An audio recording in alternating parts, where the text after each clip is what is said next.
This video aims to teach 6 ways to recognize when someone is trying to manipulate you and how to counter those attempts, whether it's legally, socially, at the workplace, or at home. It discusses the difference between persuasion manipulation and gaslighting, which are both goal-oriented and focused on a specific end result. Persuasion is not based in lies and has no losing side. One side wins or both sides win. Gaslighting is the absolute worst version of manipulation, as it involves exaggerating or making things up to get their desired outcome. One side gains while the other side suffers psychological, emotional, or material loss. Gaslighting is the most horrifying form of manipulation, as it throws a whole bunch of lies at you to question your entire reality and break down your psyche. To deal with manipulation, ask a simple question. What other options do we have? This is effective because manipulators are trying to dominate the conversation and lead it, often leading that portion of the conversation.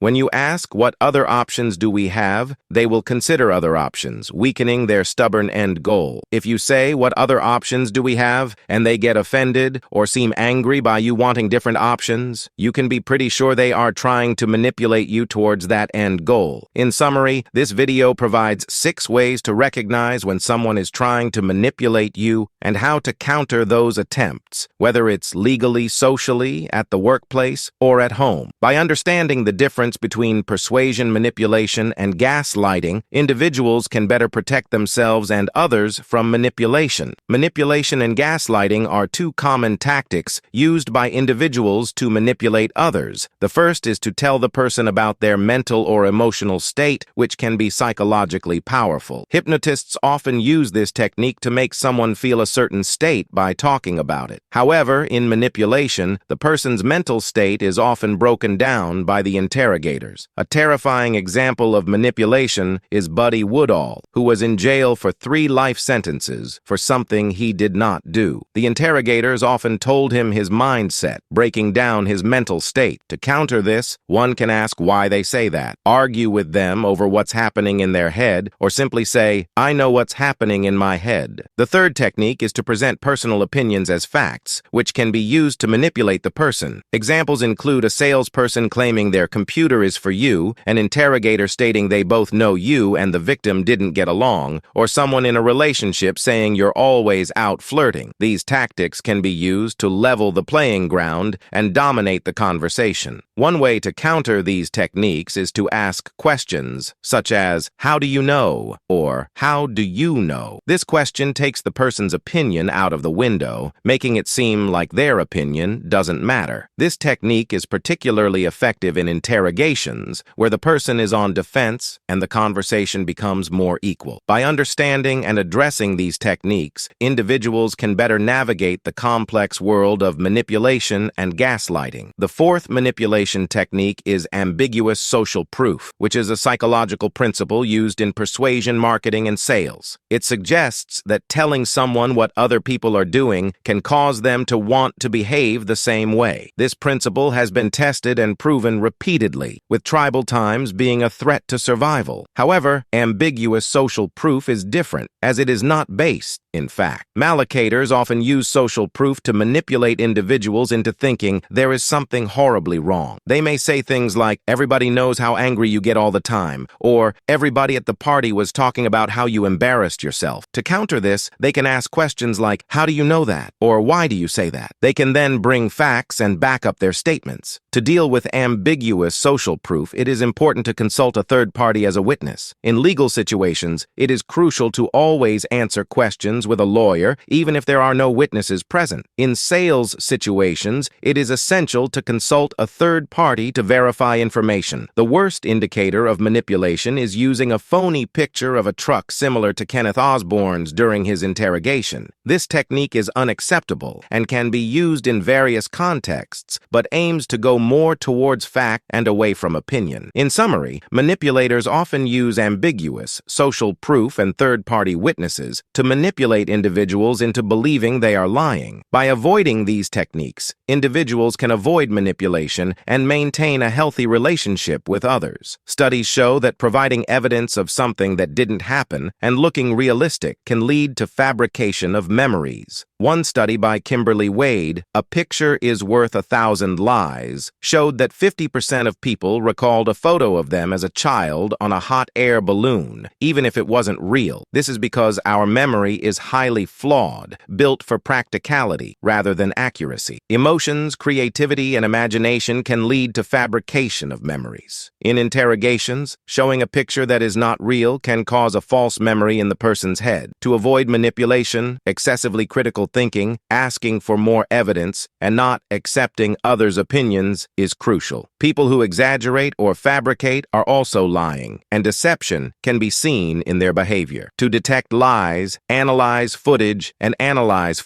to avoid manipulation.